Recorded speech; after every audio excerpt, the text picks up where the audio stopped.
Good morning and welcome to Valley News Now. I'm Adam Shelf and joined by my friend Pastor Devlyn Brooks. Pastor Devlyn, thank you so much for joining me in studio. Yeah, what a pleasure. Thank you so much for the opportunity. Well, happy to talk to you today, and just so much has been going on. For people who don't know, Pastor Devlyn Brooks is the interim CEO of Churches United, and so you took over August 12th, and we're going to get into the, can I call it a roller coaster? Yeah, amen. Talk about the roller coaster over the last 4.5 months. Yep. And talk about some of the peaks, the valleys. We're going to talk about your approach. We're going to talk about community impact, a recent meeting with local leaders, a lot to get into. But let's start at the beginning. So like I said, you took over August 12th, and you guys had to raise $68,000 in 48 hours, an additional $200,000 for the rest of the month. And that was to keep your operation, not your operation, but the operation, Churches United open, keep everyone on payroll, taken care of. Just kind of take us back to early to mid-August, if you will, and tell us what happened. Yeah, so it was probably a quicker onboarding than I had ever anticipated when I accepted the role. But when I got there on August 12th, it was really apparent that we were in dire need of help. And so we went to the community that night and kind of laid things out where we were. And you're absolutely correct. We needed $68,000 to make payroll that week. And that was in 48 hours. Thanks to the community, within probably 12, we had raised that amount. And the money, the donations just kept coming in. And within 4 days, we had the $200,000 that we needed to make August, which then got us into September. And there was there was an allotment from the state of Minnesota that we could use to help get through September, in addition to the donations that kept flowing. And so, within about 5 weeks, the community had raised about $400,000. And that really, truly is what kept our doors open in August and September. And gave us a runway. And that's why we're here today. It gave us a chance to assess the situation, come up with a plan. In October, we rolled out a plan in which we reduced, our employees by somewhere in the neighborhood of 40%. And then through attrition, there were more employees that left after that. It's really hard to work for an organization when you're not sure month to month whether or not you're getting a paycheck and whether your benefits are covered, right? Yeah. And so, by the end of October, whereas there was 50-some full-time and part-time employees that were at Churches United when I stepped in August, by the time early November rolled around, that number was down to about 15 full-time and a handful part-time. So we made some really difficult choices. There were some people that were impacted by that. Thankfully, a number of those positions had been dark for a while with people leaving. But I think it showed the community that we were very definitely going to make the changes needed to restructure our organization and then look for stability. And so that was really the first couple of months, was how do we hang on? And there was a good amount of fear too, because we were entering the winter months, and we kind of had a very good idea that we could get through to the end of November, and then it was going to get dicey. And so that's kind of what the first couple of months was. Now, I remember talking to you about that, kind of like downsizing your staff. And I remember that a lot of those roles were volunteer roles back before the pandemic. Am I correct? Correct. Yeah. So one of the things that a lot of people don't know is that in 2020, when the state of Minnesota, they passed legislation essentially saying we couldn't have volunteers in our facilities, right? Because it was a pandemic, and kind of understood that. And so a lot of the jobs that would have been performed by volunteers previously, we ended up hiring staff. It wasn't without need. During the pandemic, the sheltering numbers had increased sharply. The numbers of people visiting our food pantry had increased sharply, and so these weren't superfluous positions. Yeah. They were caring for people, but what was done previously as volunteers ended up being paid staff. And unfortunately for us during the pandemic, much like a lot of direct service agencies, there were federal funds that flowed, and to help us get through that period.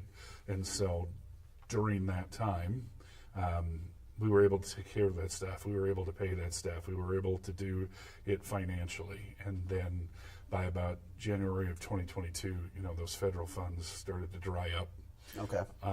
And in addition, giving was just taking a really hard hit during that time. Sure. And, ask any of the other nonprofits in the area what giving was like in 21, 22 as we were coming out of that recession Right. from the pandemic. And Yeah. the double combination was, it was catastrophic on our organization. Well, it could create some sort of vicious cycle too, because people become more worried about their financial stability, and then they're not able to give as much, and then you have that ongoing.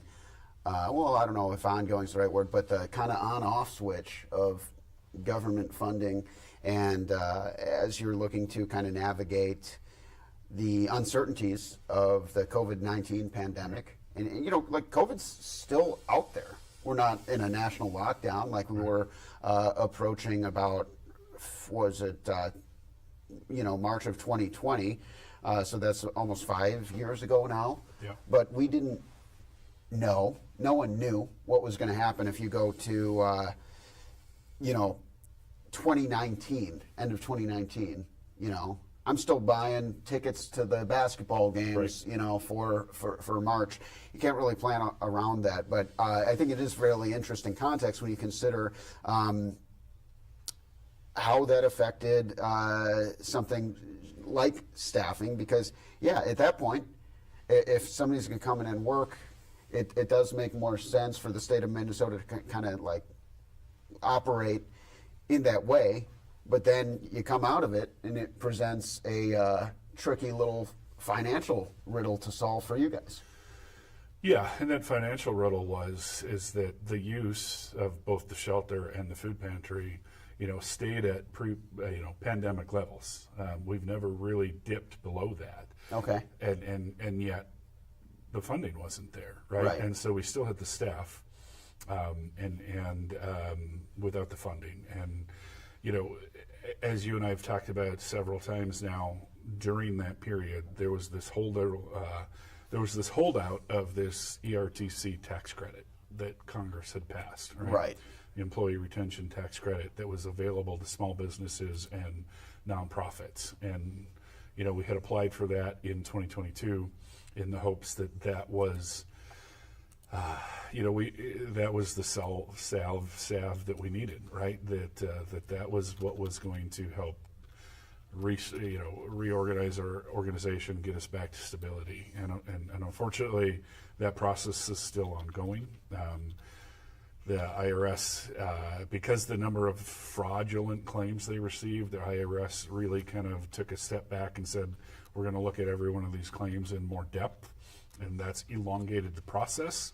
And so a lot of the valid claims, whether that's from small businesses or nonprofits like ours, they still remain out there and they're still being reviewed.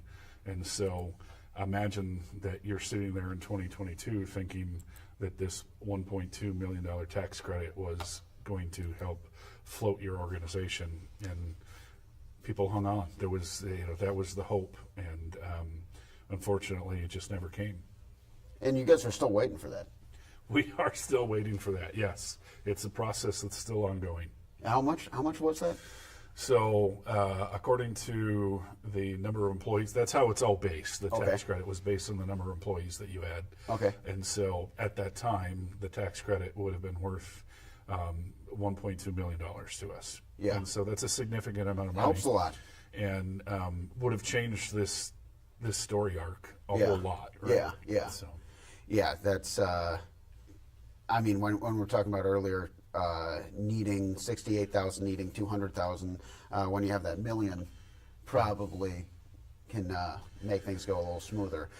So moving on into the community outreach part of this, that's kind of one of the first things you did was looked to unify, right? Not just churches, but people in the community, and recognizing the people who are unhoused, who you guys look to serve every day. How could people rally around them? And so tell me about what your approach was to kind of help people understand the issue and then help them identify ways they could help. Yeah. So, this is not going to be a surprise to you, Adam, but because we talked so often during that time, but we made it a priority to re-engage with our community. Mm-hmm. Something that we had let slip, right? From all aspects. Our relationships with so many entities in the community had just frayed. Not unlike others that came out of the pandemic, right? It messed up a lot of things, but we had to re-engage with our faith communities again because it had been several years since they had been in our facilities volunteering. Our faith communities also had went through the same significant financial challenges that we endured during the pandemic, right? They were affected by the very same things that affected people's pocketbooks. Yeah. Businesses, same thing, right? And just with our relationships in the government sector, nonprofits, all of that. And so we made it a start from the first day in August that we were going to rebuild these relationships. We were going to reach back out.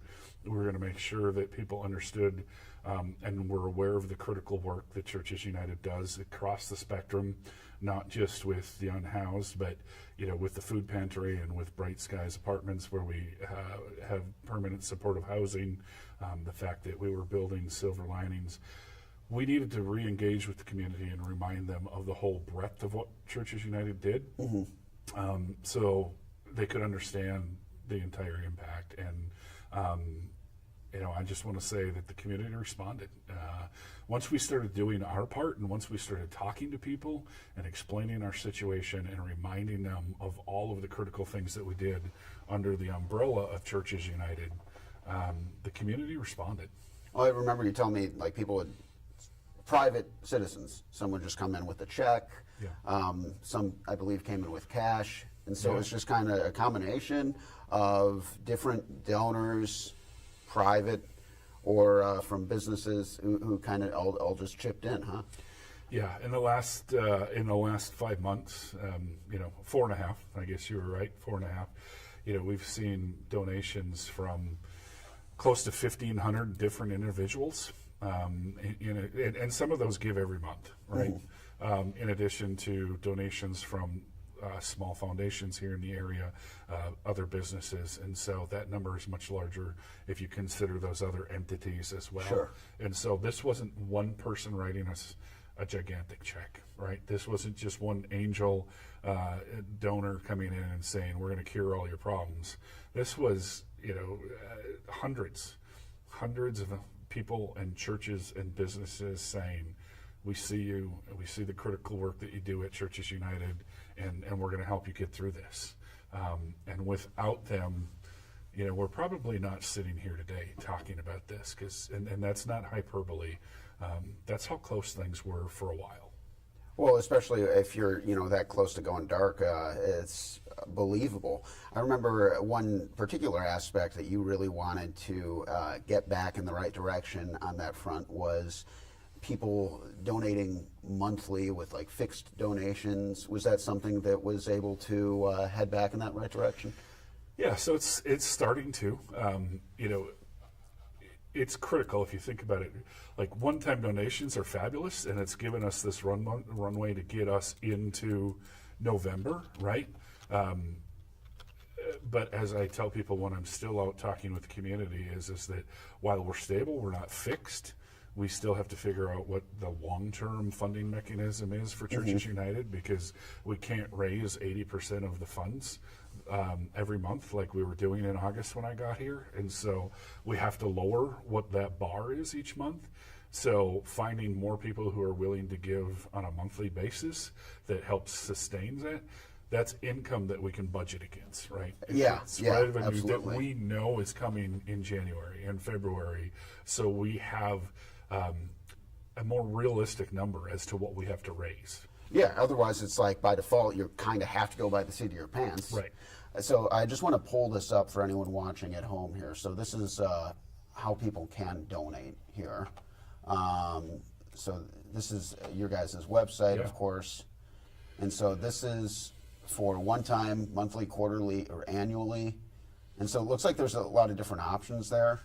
Yeah, and you can customize it too. I mean, if there's a different amount that you want to put in there, and obviously it's really important. You know, I'm never going to say that the one-time gifts aren't important, because that's what gets us through the hump each month. The more people that are able to and that have in their budget to be able to give on a monthly basis, that just makes us that much more stable for the future, and it helps in this larger issue of what is the funding mechanism moving forward, right? Okay. We can't raise 80% of our budget every month. No, you can't. And we'll get into a little bit the kind of that outlook.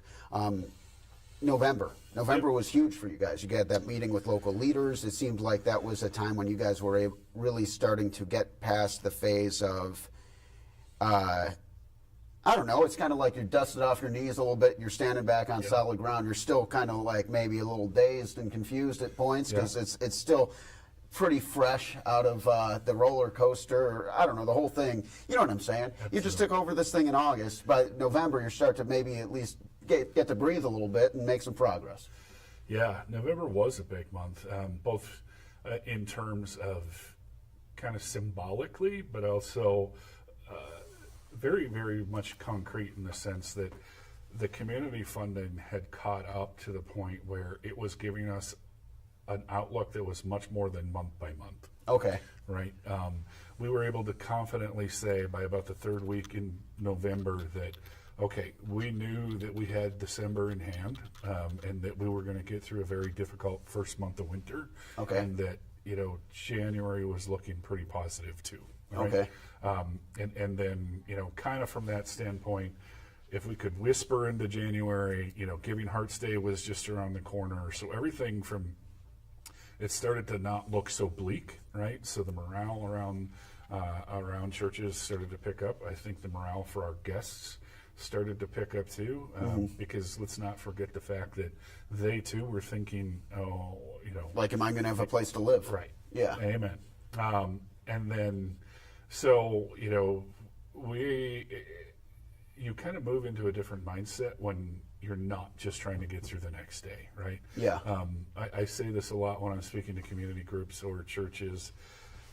Our situation was not unlike that situation of a person in crisis. When all you can think about is how do you get through the next day? How do you get through the next month? How do you pay your employees this pay period? It's very hard to think about the future. Yeah. And I use this analogy a lot, but you're always standing on sand, because the very next day, the whole picture changes, right? Giving goes up, giving goes down. There's new things happening in the community that impact you. There's things like hurricanes that impact North Carolina that all of a sudden on a national level, even giving here in this community starts to switch from something local to, and trust me, I'm not saying that giving to hurricane victims in Asheville, in Asheville, North Carolina was a bad thing. It's just, it has an impact on us, right? And so you're living in a state of, okay, what are the factors that are going to impact our organization today? Which employees, unfortunately, are going to give us their 2 weeks notice because they just can't handle the unknown anymore. All of those things. So we get into November, and then we have this amazing coalition of community leaders, from elected officials to paid government officials, right, that work in our city apparatuses, our county apparatuses, other direct service providers in the community, faith leaders. All of this coalition agrees to stand with us at this press conference on November 25th, just to raise the awareness of the importance of Churches United and the work that it does. And you and I were talking earlier that it's really hard to say, okay, these donations were in correlation with that, right? Because in our online system, it only says, John Doe gave X amount of dollars. Yeah. It doesn't say John Doe gave X amount of dollars because of the press conference, Yeah. or because of the newsletter you sent out, or because they saw a Facebook post. You just know that they gave that amount of money at that particular day, right? And so I can't necessarily say, okay, that thing generated X amount of dollars. What I can say is that giving went up dramatically at the end of November. We have to factor in things like it's the giving season, it's the end of Thanksgiving, and people are thinking more about, having an impact. We got into December, which is historically a large year, end of year giving season. Yeah. But I'm pretty confident that having all of those leaders stand with us and say the critical work that Churches United does is important, helped raise our profile again, helped get us into the conversation with everyday folks who, sometimes it's easy to forget when, these nonprofits aren't in the headline, the work that it just goes on every day and it just gets taken care of. And so I'm very grateful for that, because I think having each segment that stood up there, the other direct service providers, the local government officials, the law enforcement, that stood up there, the 25 faith leaders that said this work is critical to our community. For an agency such as ours, it lets us borrow their legitimacy to a certain extent and reassure people, right, that investing in Churches United was a safe bet. And so I truly believe that it had, whatever direct correlation it had, there was a symbolic effect too. And that was kind of an opportunity, as you said, we were no longer kind of living in crisis.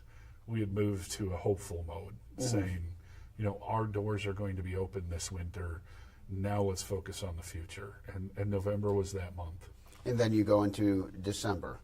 People feeling more generous, obviously. It's kind of that unofficial, maybe official season of giving. Yeah. And you guys are, 2 days from January now. So it looks like things have gotten even better throughout December. Tell me in particular about kind of that holiday effort, whether it was something that you guys were focusing on particularly, or just things that kind of happened throughout that holiday season. It was a combination of things. There was a crazy number of grassroots efforts that arose in the community.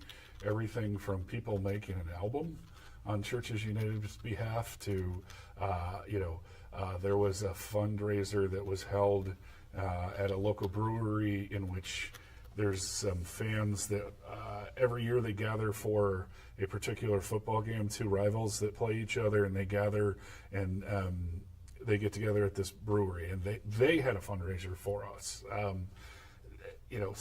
Sandy's Donuts, so many others, and so there was a combination of those individual grassroots efforts that developed, which I think was because of the increase in exposure about the importance of the work that we do, right? Sure. There's a factor of just traditional end of year giving increases during the month of December, but without us being out there and without us talking to people like you and being out in front of the media in our community, and we did a much better job with our own outreach efforts on our own digital platforms. It's hard to say what effect that had on giving. I will tell you that we had a historic December, and so whereas we just even probably 8 weeks ago, we're talking about, are we going to be open at the end of November? Now we're talking about the fact that we have a reasonable path to July 1 of next year. Oh, wow. Okay. Yeah. That's huge. It is huge. And as I keep saying, hey, we're not fixed, right? Right. But the fact is that we're stable, we're open. Our guests have a place that they're going to be all winter long. Our food pantry's open during this time of record need. And so now that we can assure all of that, our guests, their anxiety goes down. Our community can breathe a sigh of relief that the food pantry is going to be there for them. And now we get to start having long-term conversations, right, with entities, whether that's our local government bodies, whether that's faith communities, again, the business community. We can start having a conversation about, okay, what does that long-term funding mix look like? And, not saying that we don't still have our work to do, but we have to assure that we don't get back to a place where we were in August. Well, it's kind of like if you are doing CPR on somebody. Oh, right, he's breathing. Okay. Yeah. Like there's a different, like you can at least, hey, still probably not in the best shape here, right. But like when you get to that point where you can start having more optimism, because you mentioned July, that's 7 months from now. Yeah. And when you're talking about 4.5 months ago, you're talking about what about the next 48 hours? Yeah. And so it's a substantial milestone, and also kind of, like you said, it shifts the conversation from being, hey, are we going to make it with our immediate security to, all right, how can we plan? Instead of like immediately addressing the now or never needs, you're able to, okay, how can we orchestrate a little bit in a different way? And I feel like for people who are donating and people who are just concerned in the community, maybe they didn't even have the means to donate, or maybe they need some of those services that you guys provide. Yeah. It changes the way that they can look at it on the outside looking in and say, okay, wow, they're looking like they have made some substantial progress. Looks like things are gonna be okay, instead of being like, are things like, is it the end? And that's what the conversation was not long ago. It's absolutely true. And so what's exciting for us, and going back to November, you mentioned it, like we had a very conscious decision in our leadership to start talking about the fact that now we were leading out of hope, right? Before it was leading out of a crisis and emergency, and then now we're in a position of hope in the sense that we've seen our faith communities rally. We're rebuilding those relationships with them. We're rebuilding our relationships with our business community that thankfully is still supporting us. And the fact is that, we've built up enough from donations that in addition to having even a Giving Hearts Day that even matches our historical average, those two things are going to get us to July 1. And that is the start of the new fiscal year for the state of Minnesota. And in conversations with our state departments that have been supporting us in the past, there is funding for emergency shelters there for this next biennium. Okay. And so, really, truly, that's kind of been our goal now since November, was this July 1st date, right? Mm-hmm. And okay. We had to get there, and then that's when we can start to stabilize things and look towards the future. And so, we're in a position where we have a reasonable path to July 1st, given the current giving trends and with Giving Hearts Day coming up. And if those two things continue at the pace that they are now, our organization is going to be in a much healthier financial position come the second half of this year. Now, let's get into the outlook for 2025. And I feel like it's part of it. You had a phone call maybe about 30 minutes ago, right before we were about to get started, and it looked important. And so I said, "What? You better take that." Yeah. When it says U.S. government Yeah. on the phone, Yeah, right? it's like, all right, that's probably This is somebody either I should good news talk or to. bad news. I don't know where this is I going, had but- enough context about the situation at large, so I was like, he probably needs to take that one. Yeah. Ironic, isn't it? Yeah. Yeah. So let's circle back. Right. There's this string through this entire story arc from the past four and a half. Well, more than that, if you go back into the archives for the organization. But this tax credit, right, that Congress passed, several years ago, that was supposed to be a help for small businesses and nonprofits coming out of the pandemic. And so they passed a tax credit that, depending on the number of employees that you had, you were to receive this amount of money. Sure, when we were talking about Right? previously, yeah. So interesting life. We've been hanging on, no word, and then in November, that's not true, end of October, right when things were still fairly bleak, I received an email from the IRS saying, no new news, but in 6 to 8 weeks you're going to get this new form, the second form that you have to fill out, and then, return. And so we kind of had gotten an indication that we hadn't been rejected, right? Okay. Everybody up to that point, we were told by the IRS that if you hadn't received an email saying that your claim had been rejected, that it was still being reviewed. And so Okay. at least this was confirmation that we were still being reviewed. Okay. Right.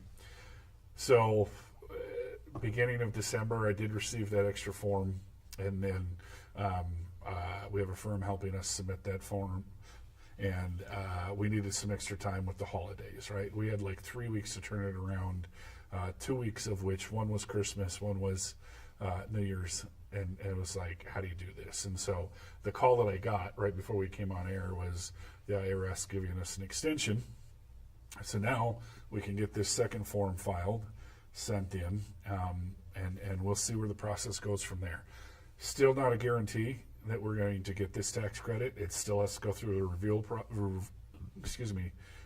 review process. But I mean, the positive news is that we haven't been rejected, right? We're still, it's still a possibility out there.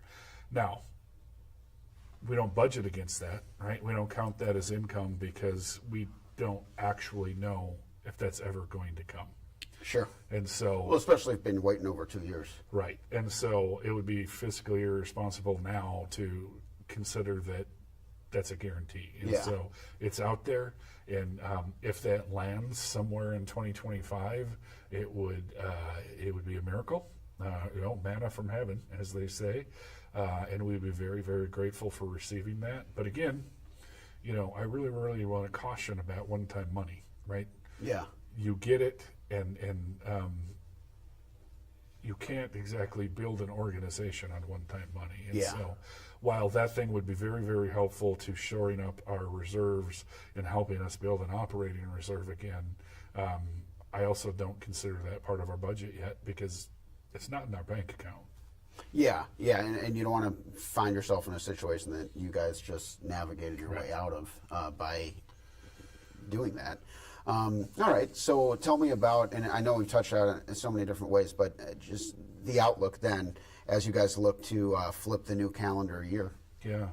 So, we have a budget that it right now is progressing through our financial committee and then on to our board, which will take it up here in January. A budget that is based on, the many reductions that we made in our staff, in addition to other operating expenses. And, so we're still planning at that to maintain and sustain that level of support as we go into 2025. 2025 to us kind of right now looks like a tale of two halves, right? Okay. Our fiscal year begins January 1. So our budget has to cover January 1, obviously, to December 31st next year. If and when we make it through to July 1, which is the state of Minnesota's fiscal year,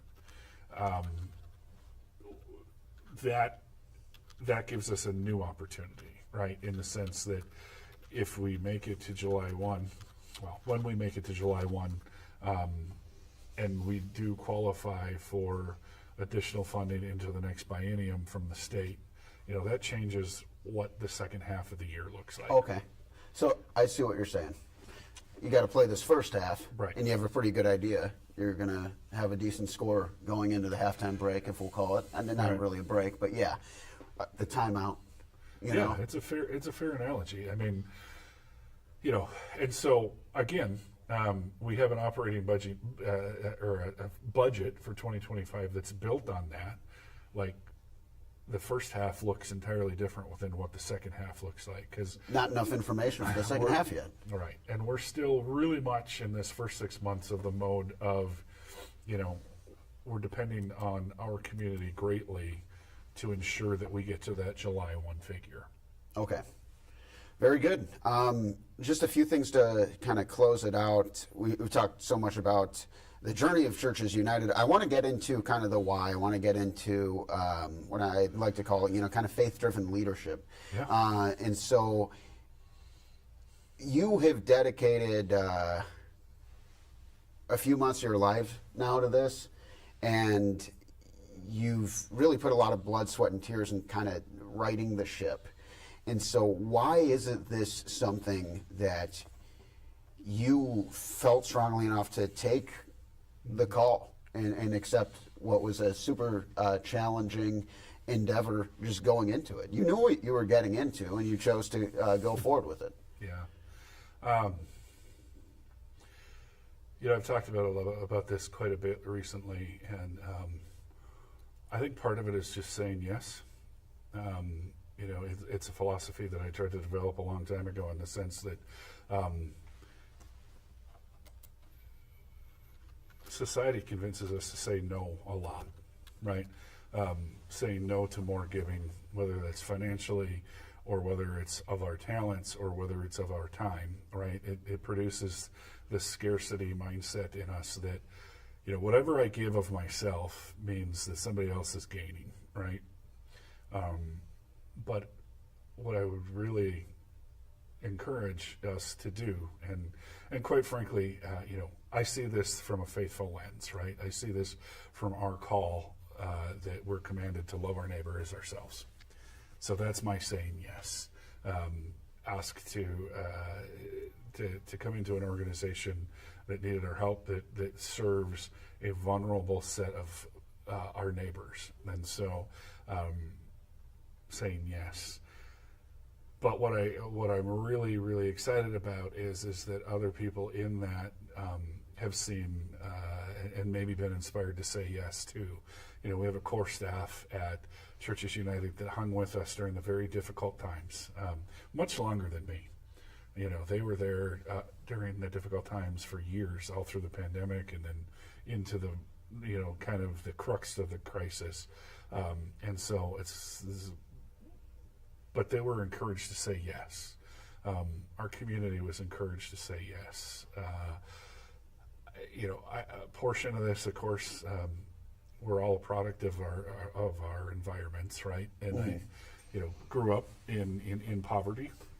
You did? I did, yeah. In a big family, and necessarily having a roof or a meal was never guaranteed in my early childhood, and so those things help really form a person. And so 8 years ago, when I finally stopped running from my call, I think I probably in spirit was a pastor much longer before when I actually accepted the call to go to seminary and become ordained. I think all of those I think all of that early beginning and all of that early experience of understanding the want and the desire of being in a vulnerable position and being in a position of need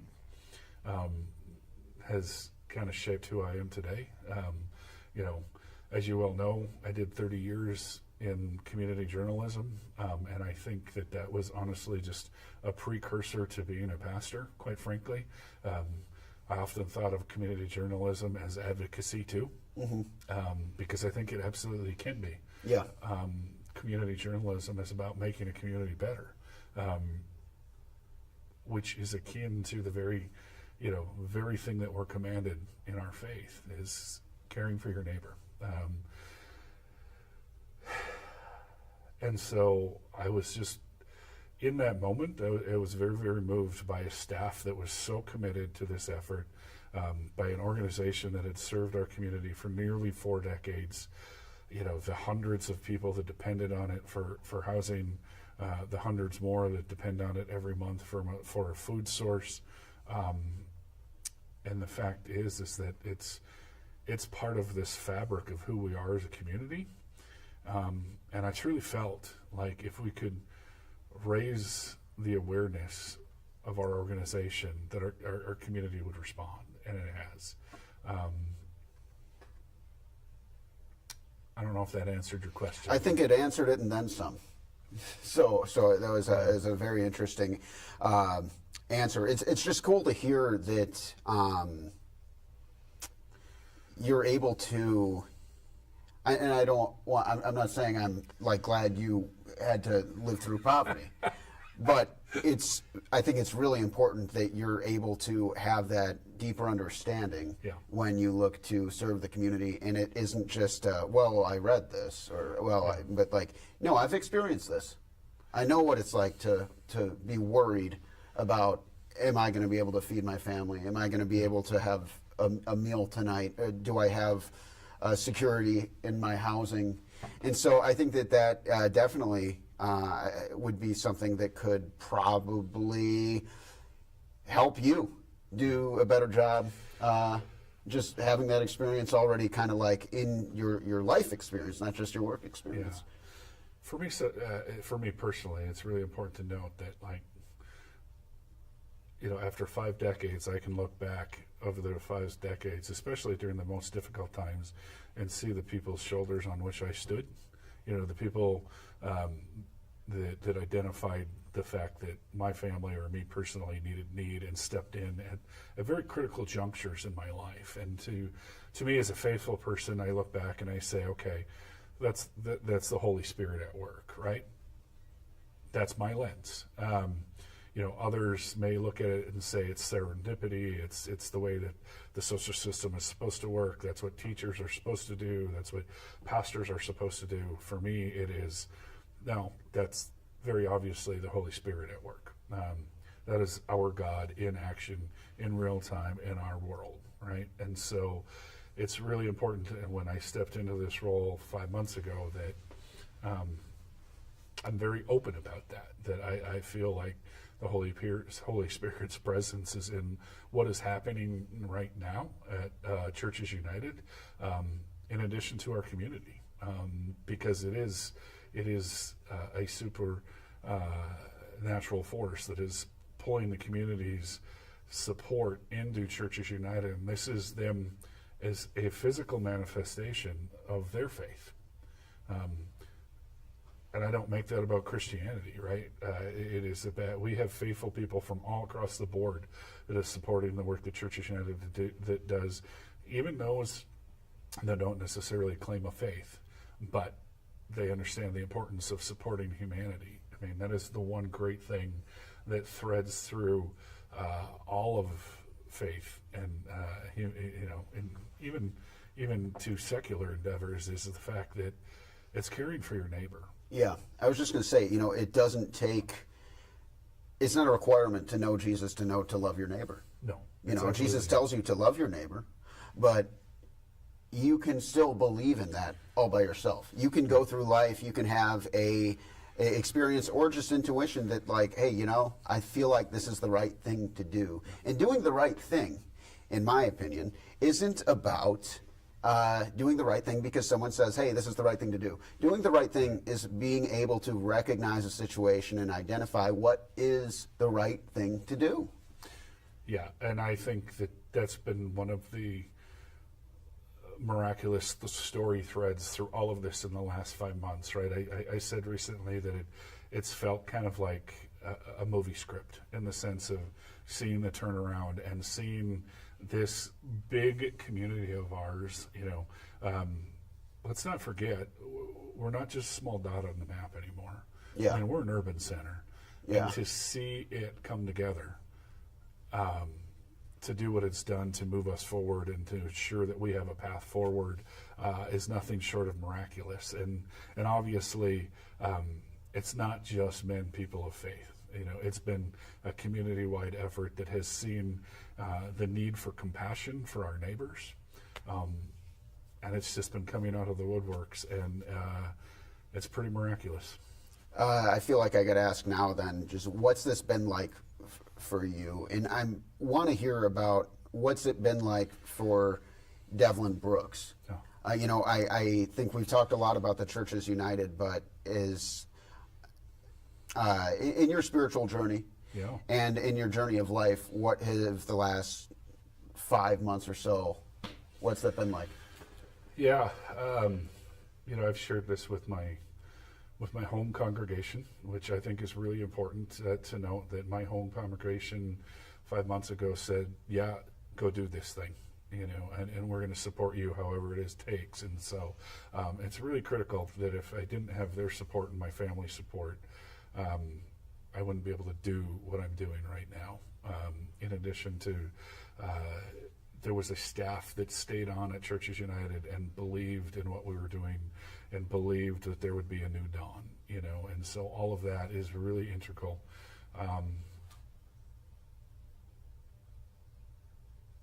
For me personally, it has been this remarkable journey of watching faith play out.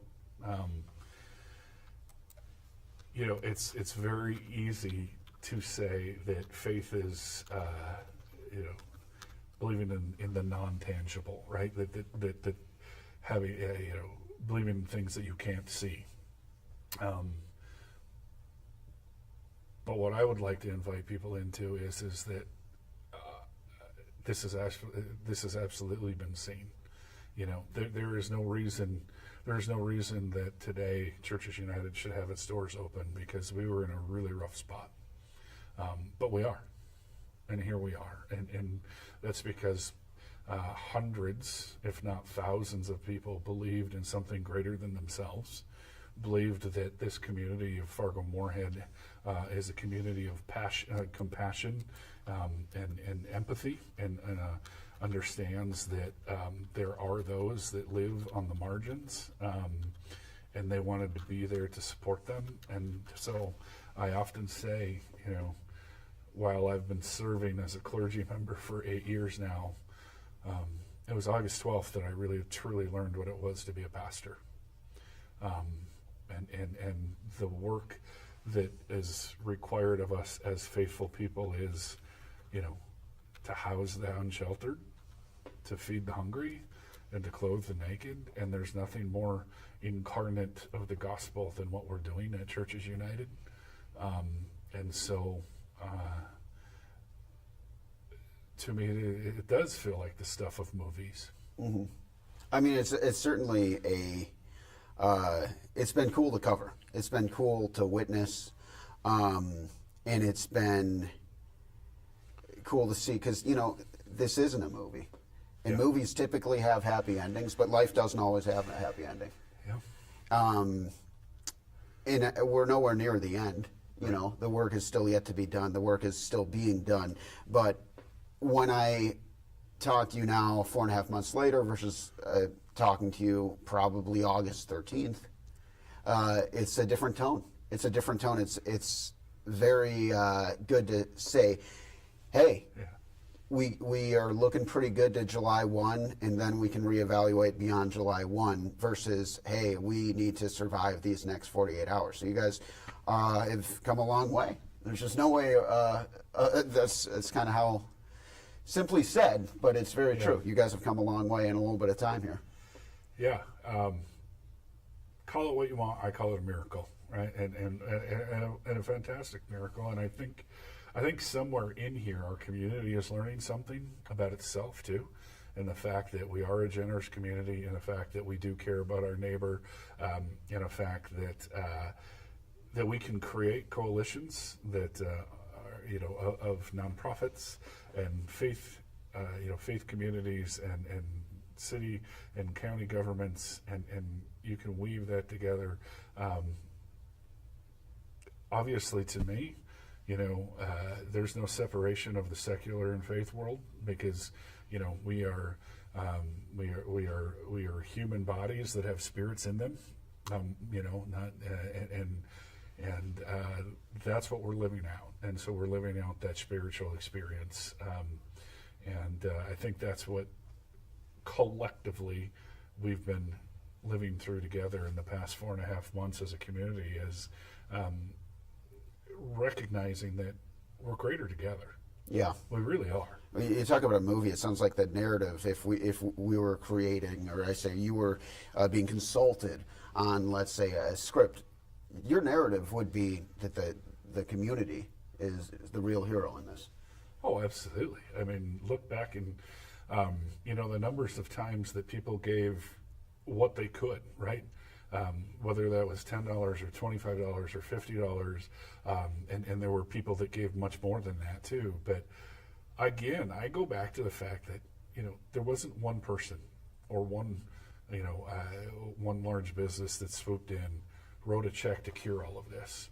This was hundreds of people choosing to either give financially, or hundreds more choosing to step in and serve either at Micah's Mission or at the food pantry to help volunteer.